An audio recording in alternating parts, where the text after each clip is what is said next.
Yo, exciting Nintendo Switch 2 news and leaks just dropped. Hello everyone, this is AndresRestart, and today we have even more to discuss regarding Nintendo and the Switch 2. We are now less than 6 days away from the launch of the Nintendo Switch 2, and even more news, rumors, and leaks keep coming out, including bits of new footage from Mario Kart World and Donkey Kong Bananza that I find to be very interesting, especially in the case of Donkey Kong, which we'll be speaking on shortly. But also, there's this pretty big leak that has come out about a huge exciting game that I've been eager to play and I did not think would come to Switch 2, but it looks like it is, and I think many Zelda fans are going to find this particular game to be very, very interesting, so I really want to dive into a discussion on that, and really, this is just the tip of the iceberg for what we have to discuss today. But before going forward, let me point out I am now aiming for a new goal of 60,000 subscribers. So if you find yourself enjoying my content, your subscription would be appreciated. So we have continually gotten more and more updates from the Nintendo Today app, and today is no different. Take a look at this new bit of footage from Donkey Kong Bananza.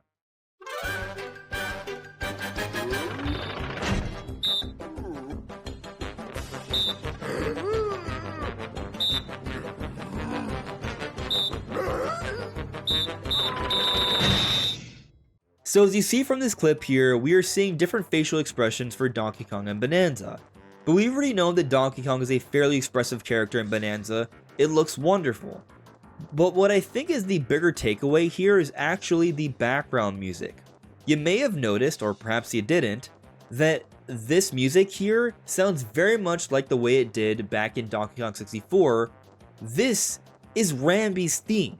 There's even a whistle at the end, which would be used to mark the end of a challenge. So this absolutely has me thinking that Rambi is making a comeback, but not only is he making a comeback, we may be seeing the comeback of the Rambi challenges from DK64, where there will even be a timer, and the whistle that they use in this clip here. And I really don't think it should be too much of a shock that Rambi is going to be playable in Bananza. We've already seen that Cranky Kong in the lagoon area references Rambi. He says that he used him to get down to the lagoon area, but there's even a character icon for this character here. And as we've seen from prior Mario games, which this game seems to be sharing a lot of similarities with, the character icons are referencing either important characters to the story or the gameplay, oftentimes both.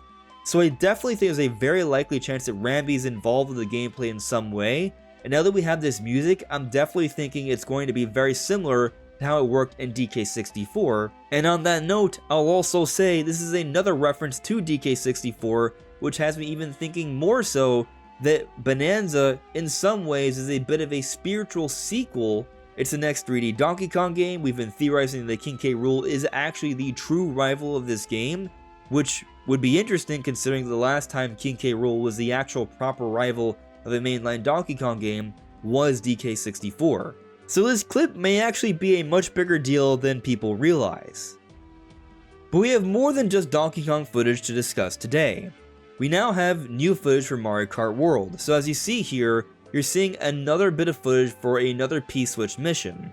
And what a lot of people are remarking about this one is that it's showing a great deal more variety to the missions. As we are continually seeing with the missions, there is clearly variety to them, which is exciting. But what I would like to point out here is something that was actually pointed out by Rimia on Twitter here. And as you see, what they're pointing out here is that this mission takes place on top of Toad's factory. Here you can see Toad's factory from its original design. And I find this to be very interesting because it goes to show that these missions are allowing us to explore different parts of the world of Mario Kart beyond the tracks themselves, or different parts of the tracks that we wouldn't normally explore. And so these missions are being placed in areas that we would not normally go, and it's encouraging us to explore even more, experiment, and learn more about this game and its world. So in short, I think people have been sleeping on P-Switch missions, and this is just another example of how awesome they are going to be. But that's not it for Mario Kart World footage. We also got this look at the Cute Scoot and these different characters on it here, and as you see with each different character, the aesthetic for the cart, or the bike I guess in this case, changes. And it's also kind of nice to see these characters up close, even though this is probably like very compressed here between Twitter compression, YouTube compression, Still, it's nice to see. We also got some new footage for Dragon Drive, and here they're showing us how to break in the game. And what I really find interesting about this is that you press the triggers when in mouse mode. And it really has me thinking that they're going to be taking advantage of HD Rumble 2 to really give us that sense of the friction when we're holding down the wheels to slow down. So while Dragon Drive may not be a huge AAA game from Nintendo, I am excited to check this one out. I think it's going to be a fun multiplayer demonstration of what the Joy-Cons in mouse mode can do. We also got a look at the pin system for the Switch 2 now, so if you're worried about someone else grabbing your Switch 2 in your household, or if you leave it behind, you can now add a pin lock system. That way it's harder for people to access your console. And we also got to look at some of the different sounds you can play when unlocking your console depending on the button.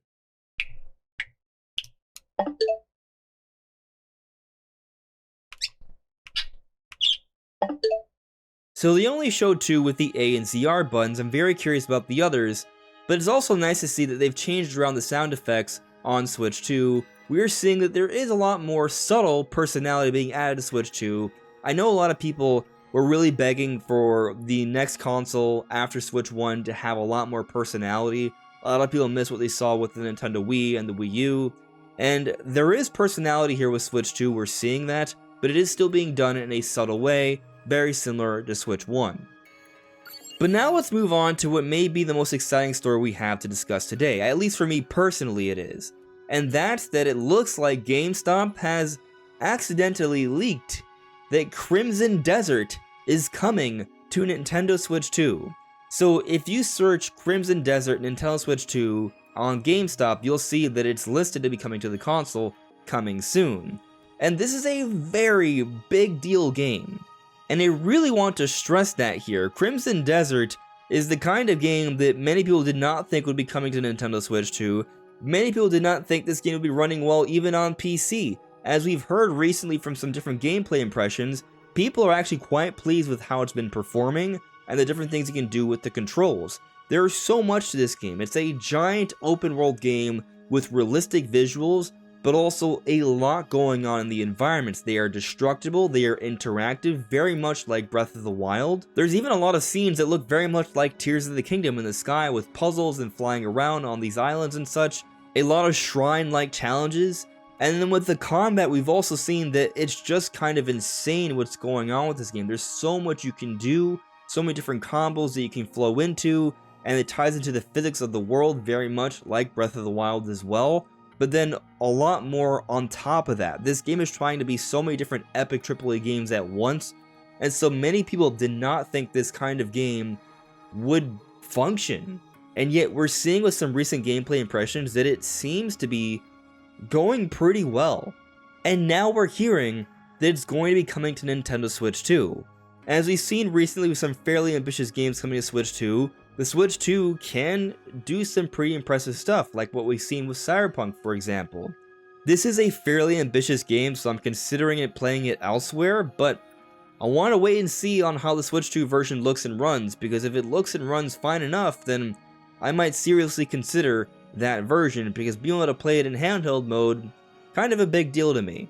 And I would not be surprised if we learn about this game fairly soon, because Summer Games Fest starts next week, and there have been a lot of rumors about a Nintendo Direct happening fairly soon as well. We know that Nintendo is officially partnered with Summer Games Fest now with the Switch 2, and if a listing like this is popping up on GameStop, that might be because it's about to be announced.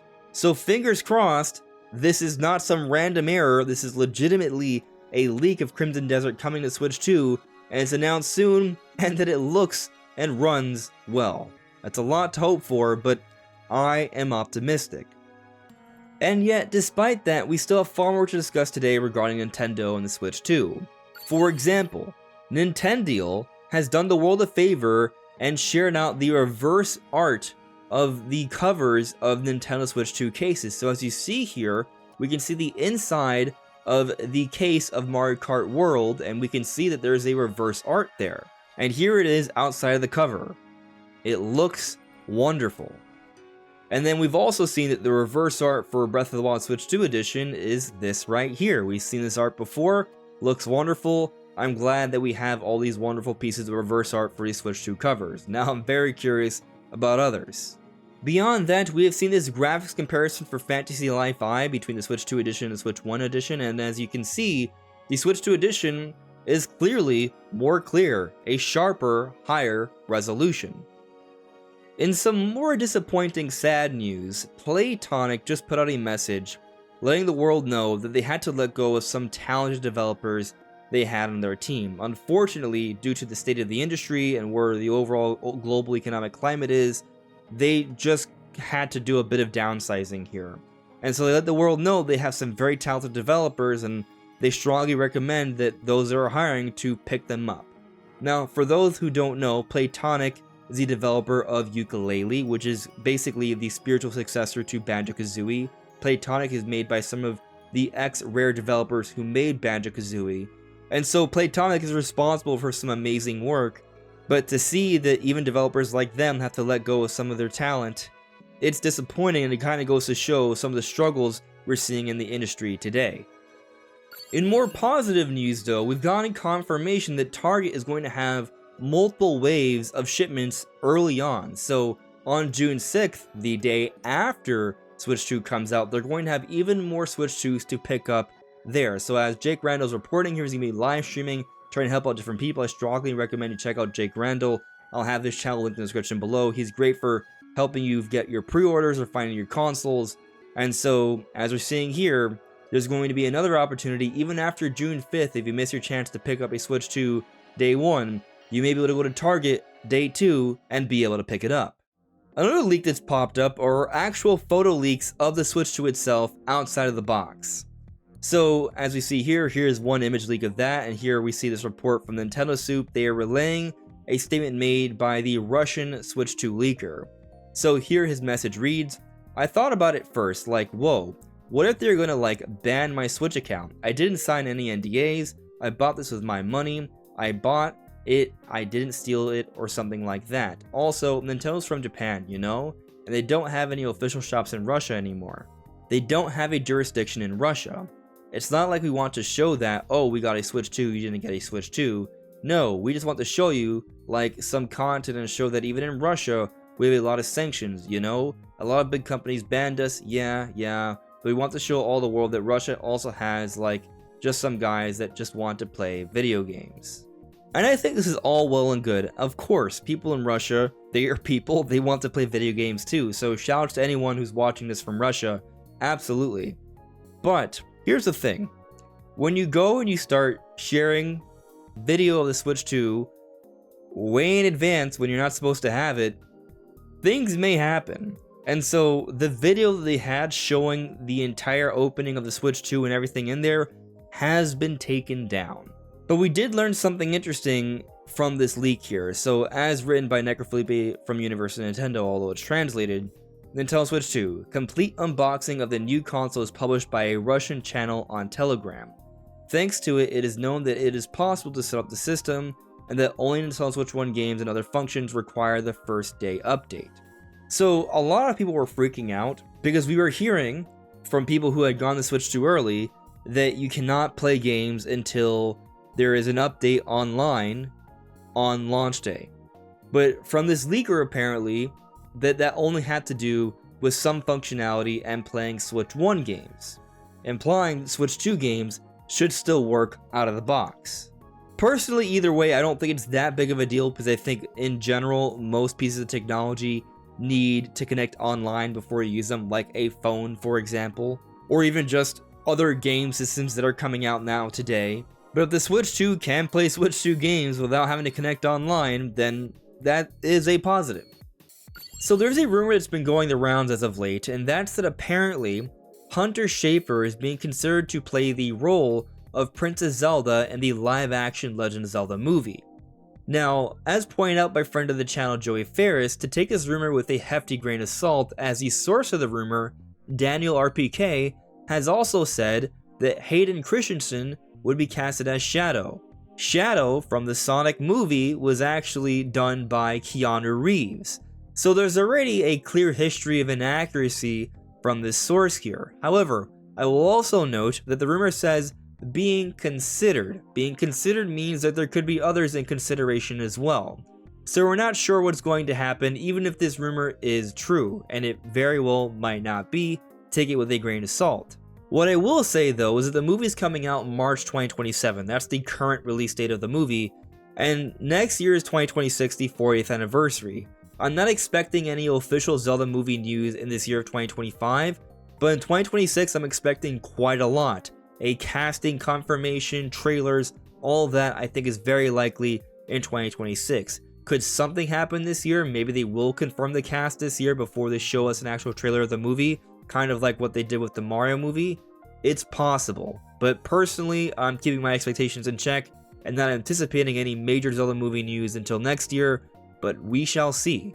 In other news, we got a new trailer for Fast Fusion, and we've learned a few other interesting details. There is going to be a game share mode, and we've seen more footage of the game, and it looks fantastic as I'm showing here.